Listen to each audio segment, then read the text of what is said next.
The first one's called Bye to My Irish Love. And if there's any Irish people in the audience, do not be insulted. I really was told this first part, so it's not for me. Tall and Texan, the tour guide warned us, if at any time you ask a question and a Dubliner hesitates, even for a second, make sure you ask others until an answer is offered, firmly and without delay. A true Irishman will never admit he doesn't know and will tell you what he thinks you want to hear. Many years later, I met you at a museum, taken in by your looks, thrilled by your accent, and the Irish charm cleverly wielded in my direction. You pursued, I yielded, and soon I came to believe that you might be the one, my forever love. St. Paddy's Day, 1985. We watched a movie, attended a party. Your hand held mine firmly, as if to declare ownership, permanence. Later, curled up together on your sofa, I asked, "Do you love me?" Soundlessly, you tried to speak, to force out your response. Then, clearing your throat, you said, "Of course I do, darling. I'm with you, aren't I?" Suddenly, I remembered that tour guide, and I knew your hesitation was all the answer I needed to hear.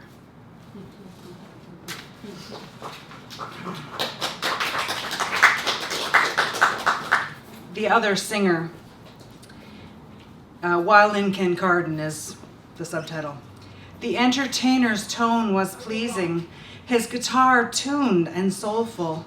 I wanted to listen, tried to focus, but another voice drew me away. Unable to resist this piper's strains, I followed his bewitching song, then stood where I found him, breathed in his exotic cologne, felt billowy breath on my skin, listened to his music as it swelled and crashed around me. How long I stood there, I can't say, my feet wet and sinking, when finally I turned to go. Even then, the singer called out. Torn, I forced myself away, his pleading notes fading as I answered Monday's reckoning. And While in St. Catherine's. This is my spring poem. Well, not from this year, but it's a spring poem. After a long day, I slipped under blankets, still grateful for their weight, their warmth, convinced that traffic or partying might disturb this country dweller's sleep.